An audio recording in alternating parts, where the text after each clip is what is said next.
Anyone? You're looking at me. I'm looking at you, Maggie. Come on. Well, I knew Michael in 1966. I met him when I came here, and I worked on the paper. Mm-hmm. I was actually the last editor of the paper. That's how I met Kenny, was when we were getting ready of the paper and doing all the new stuff. I also knew Michael in San Francisco, and I would not ever consider him a hero of mine. I couldn't tolerate the man for many years. I wasn't into the drug thing. We had many issues over a lot of stuff. I would not want to repeat some, but he gave more back than he took, and so I would like to say that in his honor, you know. And I was he did come hide out at my house after he left Fort Hill, and it was I would say even more than Michael's. The first couple days, he really was a basket case, and it was a very painful experience. And some of the stuff that he talked about that actually went on a day-to-day basis within the Fort Hill community was really quite horrible. And so he was fairly traumatized. And I remember when they sent Eric Peterson, who was also, went to school with us, who had joined the Fort Hill community, to retrieve him, so to speak. And it was a very bizarre sort of thing. And I think that he actually found himself when he got to California. When he got to California, he was spent time building things. He had moved in with his sister for a while and became an interior decorator, which she was. And I think that was before he went to San Francisco. Yes, and that was in Palo Alto. Right. Yes. And then he went to San Francisco, and he helped with the gay collective. He helped to restore a really beautiful old part of San Francisco that's between the Castro and the Mission, called Noe Valley, and fortunately there were a lot of gay male couples, not so many women, but that were able to buy up those buildings. And Michael was a key player in restoring a lot of old Victorian homes there. And again, I was really proud of him when he started being a healthcare worker in San Francisco. I was really proud of him when he started the Radical Fairies started the collective for health, because we were having a big issue in San Francisco with AIDS. There was a big epidemic, of course. But we also had the cultural issues of some of the cultures in San Francisco. Many of the physicians, being males, were not willing to take care of gay males. It wasn't in their culture to do that. So Michael was he did have a way with words. Whether that was verbal or written, and I think he was one of the people who was able to be very persuasive in that area as well. So I have a lot of good things to say. I have no negative things to say, but in retrospect, I think Michael was a very key player, and I'm glad that you could be somebody for you to look up to, because I think what you've written has been really significant to tell another part of our story, which is something other than the weather. It's right.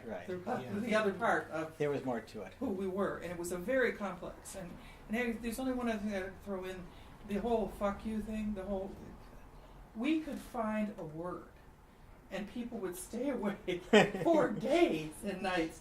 And hundreds, I swear, there were hundreds of people would come and go, and I can remember the world started with shit and ended with shit 4 days later, and it was seriously that was the topic. And dozens of people came in, they were all, and you didn't have to be on drugs. I mean, people came in, and the conversation went in all kinds of different free association, and it was a wonderful, stimulating time, I think.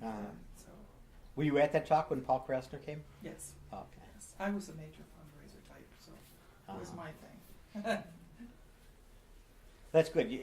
One thing I wanted to do with the series is get people who weren't the name people.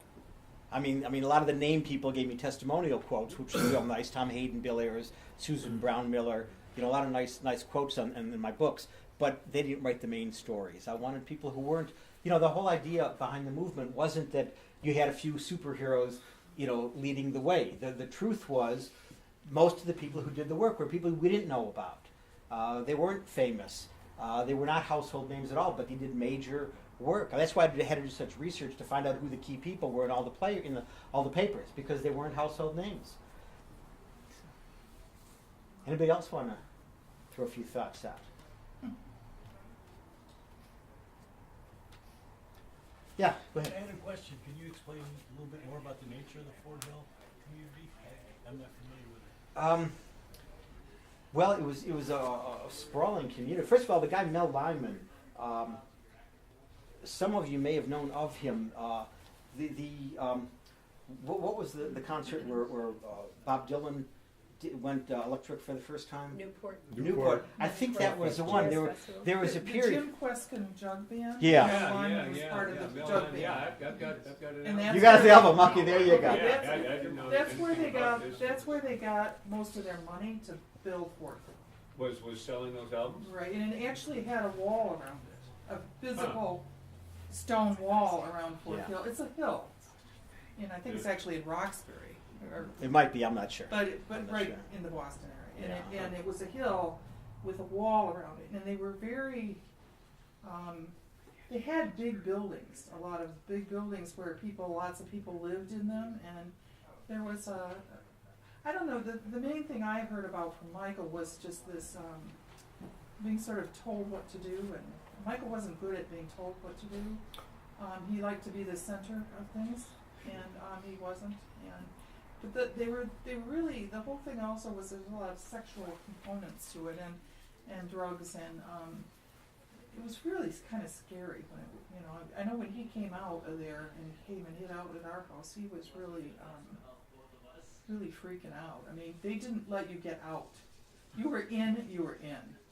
Was And it it's basically like a lifestyle entity? Yeah, it was like a lifestyle thing, and politically, I never got what their politics were. I mean, they were against the war and stuff, but I mean, everybody was, But I mean, I don't know what their politics were, but I do know that it was a really frightening place to people who got in there, and it was almost like being brainwashed. And he was one of the people who got out, but people who got out didn't live very long, some of them either. So I'm not really sure that there wasn't some more going on there, because I know the whole time he was with us, he was scared that they're going to find him and what they're going to do to him.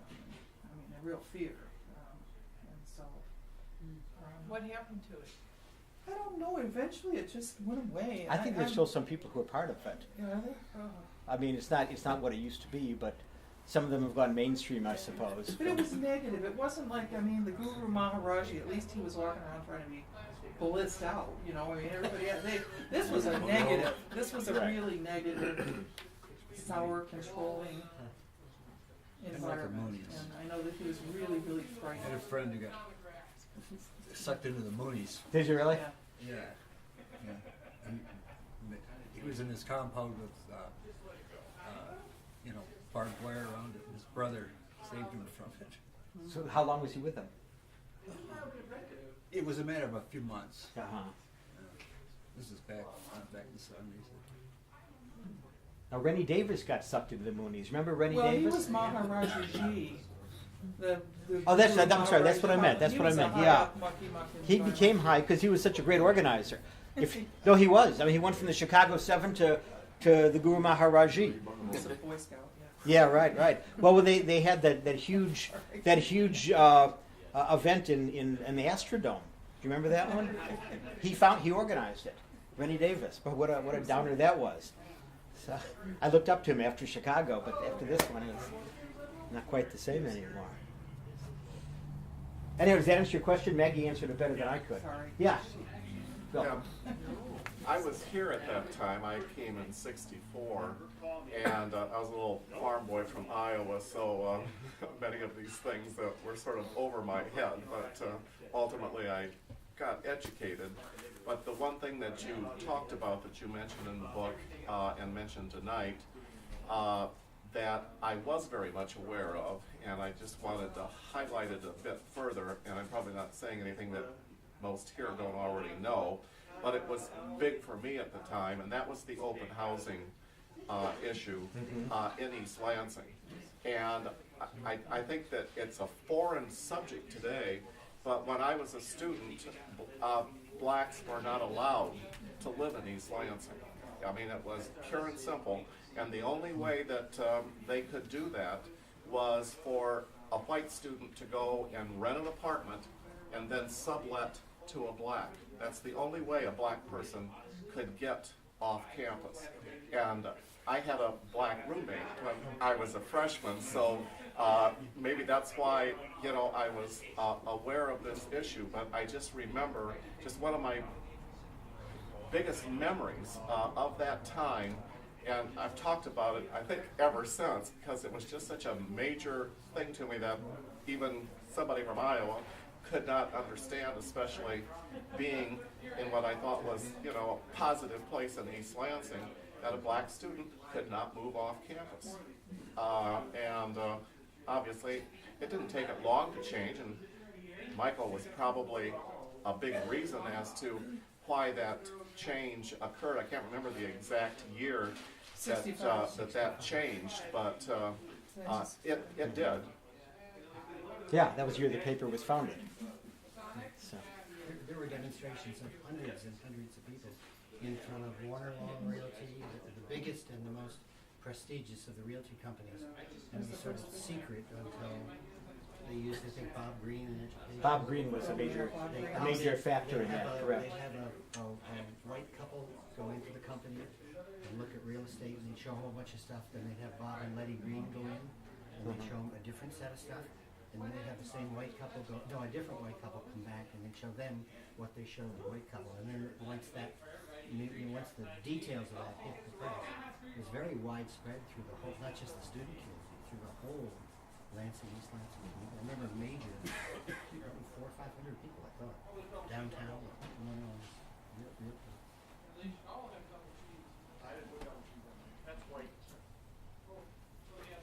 Trying to raise your hand or just scratching your head? I'm just scratching. Oh, okay. Any other comments? Any other thoughts?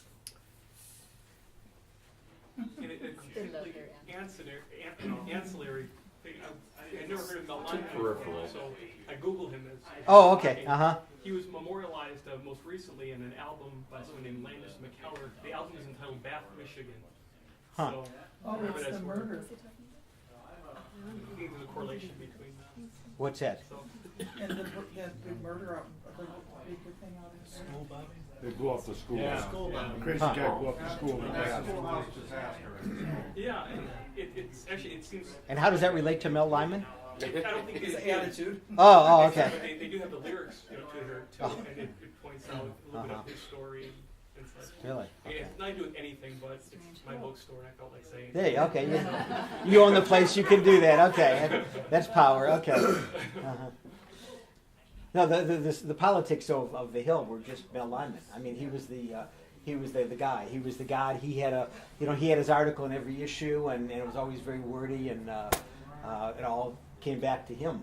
So that was it. But His bookstore. what's that? It was his bookstore. Yeah, his bookstore. A big bookstore. A lot of people. But yeah, I'm glad Michael made it out. So that was what was ultimately uplifting about the end of the book. So. Well, I'd like to thank you all for coming. Thank you.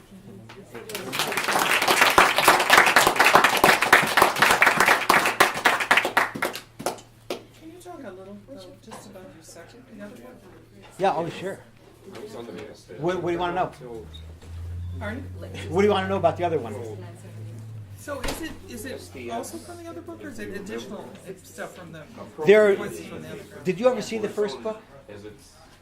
Well, the first edition? I have voices from the other girl. The first edition. You have this one, Okay. or do you have the No. the big book? The big. You've got that one? Yeah, of course. Okay. Well, this one.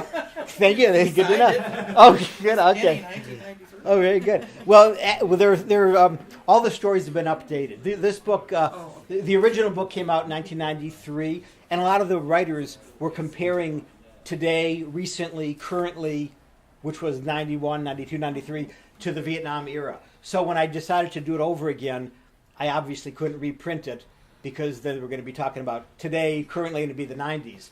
So all of them, I got in touch with all of them again, and they all updated their piece. Now, the only exceptions were Michael, of course, and there were a few other people who weren't living anymore. Ellen Cohn, who wrote a piece about the Oracle, which you may know because you were out west then. That was the major psychedelic paper of the period. He's not living anymore, and there were a couple other ones. But other than that, all the pieces have been updated. In addition, there were some news stories. Being out west, remember a paper called It Ain't Me, Babe? Oh, yeah. Wonderful story in the upcoming volume 3. Laura X. You know Laura X? Anybody know Laura? Okay, she's one of the classic people of the period. She was one who had this huge collection of literature. She just collected everything, and so the Laura X archives are tons and tons of largely the women's material, but other stuff also. At some point, people knew who she was, and they just started sending her stuff. So, and they're in boxes. She's never cataloged them, so they're all in boxes now. But Susan Brown Miller got me in touch with her. Really interesting. I don't know if I told this last time around. When the first edition came out, and then it went out of print way too early, and I couldn't get it back in print. But I got a call from Susan Brown Miller, and she said, "Hi Ken, this is Susan Brown Miller." I said, "Susan Brown Miller." The groupie thing. I'm really embarrassed. Oh shit! But Susan Brown Miller. Yeah. I was just embarrassed. It was such a groupie thing to say, but I couldn't believe she'd called me. But she was in the process of writing her history of the feminist movement, which maybe you've seen by now. It's a great story. But back then she was writing it, and she needed. There's a history of Off Our Backs in the first edition, and also in this book, the volume 1, and also there's an appendix to that piece written by Marilyn Webb, who was one of the co-founders of Off Our Backs. So she wrote a piece about the first year of Off Our Backs, and then the larger one by Carol Ann Douglas and Fran Moira talks about the longer history. So anyhow, Susan wanted to get a hold of that, and I couldn't give it to her, unfortunately. Fortunately, she got in touch with Marilyn and got it from her. But I always remembered that. Wow, Susan Brown Miller was really impressed with this. So when I started working on the new edition, I contacted her for a testimonial quote. And she gave me a really nice quote. It's on the back of that volume. And so the next time I was in New York, I visited her. And I was so sure she was going to give me a hug. "Oh, Ken, what a great book you wrote." I was really looking forward to that. Instead, she opens the door. She sees me. She says, "You don't have enough about the feminists in there." And I tried to explain to her that it's just representative. I mean, I know there are other papers, other black papers, other feminists, other all kinds of papers. There's only so much I can do. She said, "You have to have It Ain't Me, Babe. You have to have that."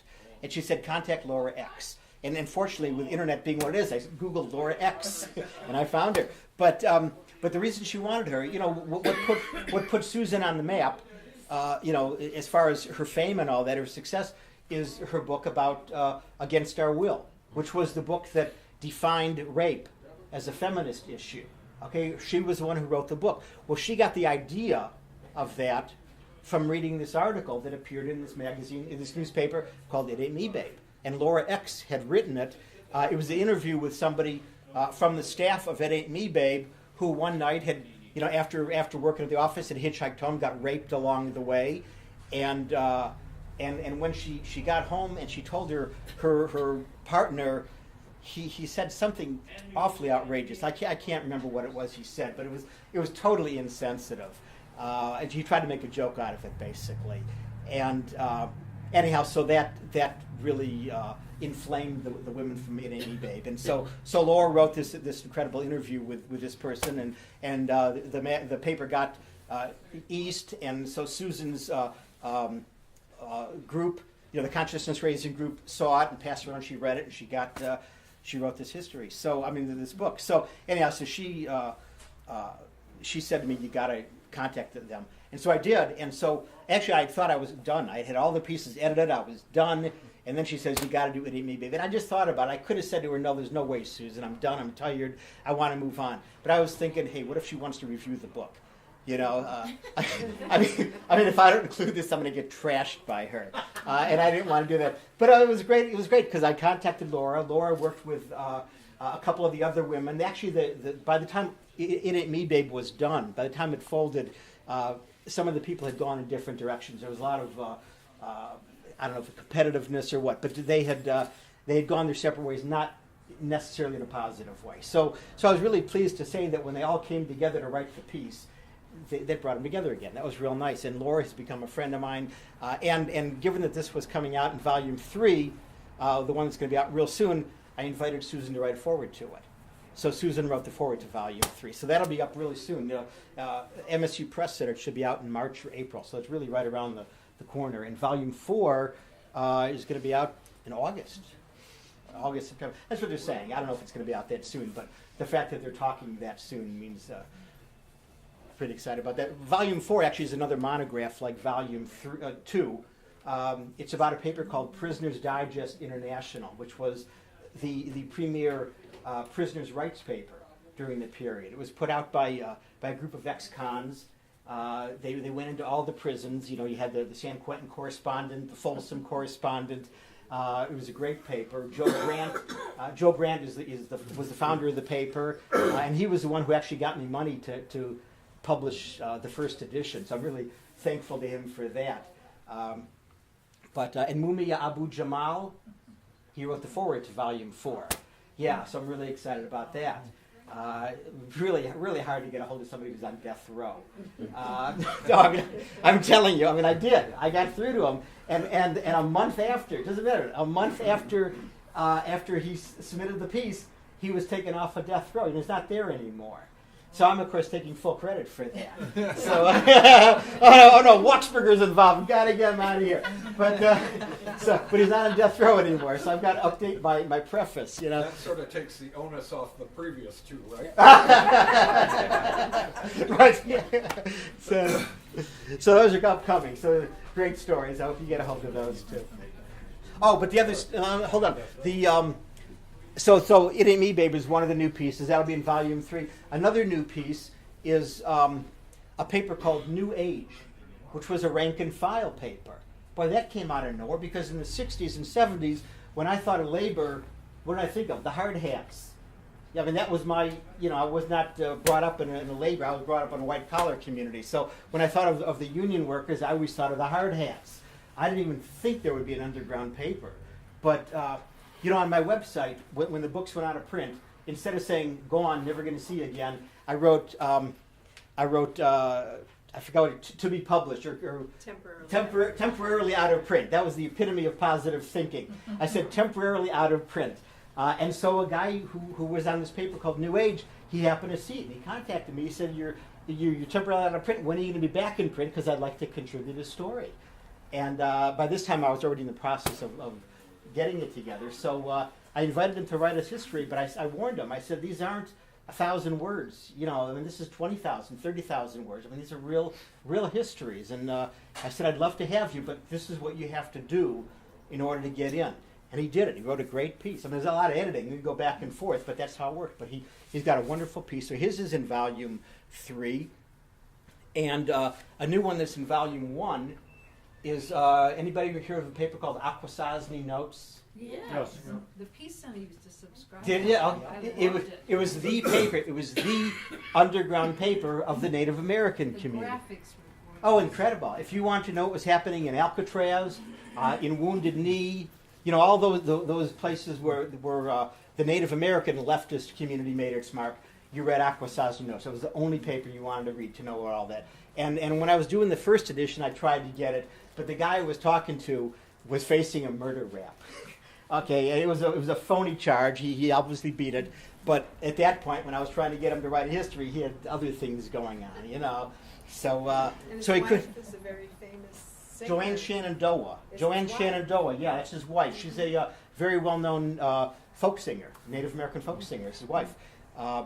But yeah, when I started doing the second edition, I tracked him down again, and this time he was in a better space, and he wrote an amazing piece. When Native Americans write histories, they don't go back 20 years. They go back, 500 years. So his story goes way back, and just to talk about a paper that was founded in the 70s. So, but it's a great story. What a wonderful history, and he was one of the last editors of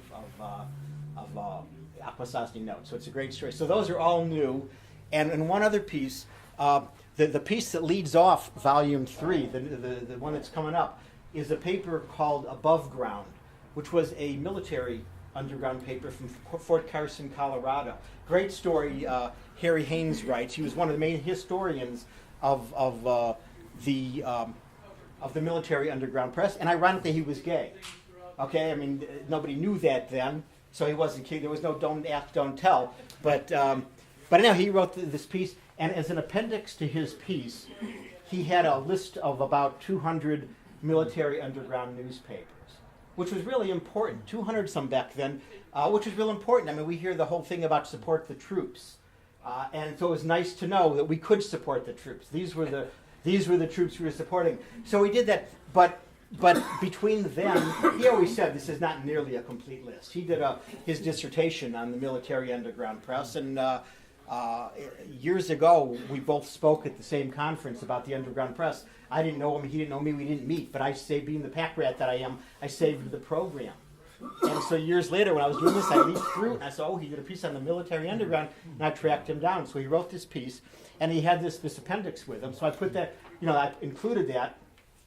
Years later, anyone see the film Yes or No? I think Yes or No, Sir, or what's the name? It's about the military anti-war movement, and there was a section, just a short section, but there was a section about military underground papers. Really, they didn't discuss it a whole lot, but there was a couple scenes where they just flashed pictures of underground. And I was watching that, and quickly I was thinking, I don't have that one, I don't have that one, I don't have that one, this one I got, and so I wrote them down as fast as I could. Then I played the thing over and over again until I got them all down, and I realized that I had to get some more.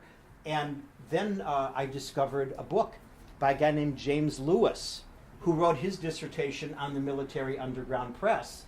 And he is the world's foremost expert on the military underground press. I mean, you're not going to get anybody who knows more about the military underground press than him. And I got his book, and I looked at the back. There wasn't a formal appendix, but there was a list of books that papers that he'd consulted. And I went through that, and there were just a lot of papers that weren't on the list. And so I contacted James, and I said, would you be willing to do an appendix to the appendix? And he came up with another 200 some. I mean, we now have over 400 papers in volume 4. So I mean, it's amazing. I look at that. Military underground papers. They were either written by members of the military or written by civilians, but directed to the military. In volume 1, there's a paper called "Freedom of the Press," which was written. That was based in Yokosuka, Japan.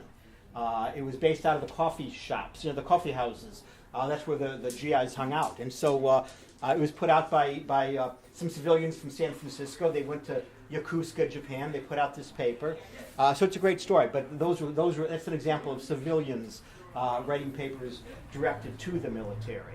Other papers, most of the papers on the list are actual military, and all the branches, the Marines, the Navy, all of the branches are in there. So it's just an amazing. There's never going to be. I mean, historically, there never will be a list that's more extensive than that. So that's what's new. Thanks. That's what's new. So. Are any papers at all still around? Fifth Estate is around. Fifth Estate story is going to be in volume 3 coming up. Yeah. And they sell Fifth Estate right up here on the magazine rack. Do they? It's not in you should Detroit. buy one 4 times a year or whatever. It's not in Detroit anymore. I think it's down in Tennessee or something. But anyhow, but it's still around off our backs. The first women's. It goes on and off, and I think it may be electronic now only. Lesbian Connection from Lansing. Lesbian Connection is definitely around. Margie Lesher, our founder and editor. 38, yeah. He sent our newsletter. Well, he said I mentioned you in my history. I know you were. Yeah, see? I even updated it. Yeah. So yeah, there are not too many though. A paper called Both Sides Now, which was a New Age paper down in Tyler, Texas, I think. It's still around. Anything on a lot of the high schools when I was teaching in Detroit at that time, they put out a dynamite, school paper. Did any of those ever go anywhere? I tried to get one of them into the first edition. I wasn't able to, but I don't know if they're still around, but they were a powerful force. Yeah. Well, when I worked on Joint Issue, we had a number of high schoolers who wrote with us. One guy from Grand Ledge, I remember, got kicked out of school because he was trying to distribute the paper inside. So we were real pleased for getting kicked out of school was a real badge of honor back then. So gave an article devoted to him. I don't know. Until you had to go home. Yeah, right. I don't know about Tennessee or anything, but they still have a Ferndale Contact post office box. Okay. In the front. And by the way, with the Fifth Estate piece, there's a great. We were talking about cults before. Do you remember when Pat Halley from the Fifth Estate pied the guru? Anybody remember that one? Yes. Okay, and then he got the shit kicked out of him. and he got the shit kicked out of him. Oh yeah, he wore a steel plate till the rest of his life. He's not living anymore, but he wore a steel plate for the rest of his life because he pied. What he did was he posed as a member of the group, and when the city of Detroit gave the guru the key to the city. I mean, how horrendous! So he posed as a member of the group. The entourage. Yeah, and he was sitting in the front row. He had a robe on, everything that they were wearing, but he had a lemon chiffon pie underneath the robe. And so at the particular opportune time, he went up to the front and pied him, and then just took off. But a couple of his members caught up with him at his house and just beat the shit out of him. But anyhow, his story. I got him to write it. So that was the insider story of the guy who. I mean, it was one of the legendary moments of the underground press, and so I had to get that one. This has been an absolutely wonderful evening. Thank you so much thank you. For sharing with us. Thank you very much. It's great. It was a great experience. It's important. This is history, and we are all getting older, even though we don't think. No. Yeah. And so with us gone, we need to make sure that this history is passed down, so that our history is not forgotten. We don't want time or life writing about the 60s. We want people who were part of it to write about the 60s. This is important stuff. That was one of my incentives to get the story back in print. I mean, it went out of print way too soon, and I wanted to get out. And yeah, a number of the contributors aren't around anymore, so we're not going to get them to update it anymore. It's like one of the first Occupy movements. You occupied the corporate media, and you just the same things. It's so neat. The unfortunate thing is it's the same thing. It is. Yeah. That's the depressing part. It is the same thing. It's actually worse. Yeah. In the 60s, there were 1,600 corporations that owned mass media in the United States, and now it's down to 5, I think. Getting way down there. Getting way down. So now they have more control over all the content. And if you do something they don't like, they assign you to do the flower show or something. But we don't have a lot of investigating something. I mean, that would expose something or something. We don't have a lot in the way of print. They reassign you. There are a lot of good blogs out there, though. A lot of good political blogs. Yeah. Does anybody remember an underground paper called the Austin Rag? Oh, yeah. Okay, well, there's now a blog called the Rag Blog, and it's the same people. It's the same people doing it. I mean, check that out. Get it. It's a great group. It's the same people. Same people, pretty much the same ones. Yeah. So yeah, and then Daily Kos. Anybody familiar with Daily Kos? Yes. Real good. The person who wrote the foreword to Volume 1 was Marcos Moulitsas, who's the founder of Daily Kos. And it was real important to me that he writes that. What I wanted to do was draw the connection between the underground press and the blogs. I mean, what I'm saying is that the blogs are the successors to the underground press. And what I'm aware of is the blogs have no idea.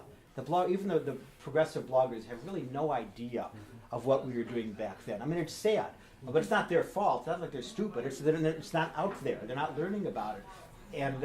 And so what I wanted to do was have him write a piece in such a way that what he would do was show the growth that he experienced by reading the book. I wanted him just to say, I didn't know anything about it. I read this now. Wow, I know everything. And so I sent him a few chapters, and he got back to me. And he said, Ken, I'd love to write the piece, but I got to be honest. I don't know anything about the underground press. And I said, I know that, Marcos. I read your book. And, I mean, it was a great book. And he talked about, comparing now to then. But he never acknowledged the underground. It's not like he said the underground press was good, bad. He didn't even acknowledge it. Like, it didn't even exist. And so that was the point that I wanted to make. And he said, okay, I can do that. And he wrote a really, really nice piece. I'm really grateful to him for that. But that's what I wanted to do, draw the connection between the two periods. Okay. Thank you very much.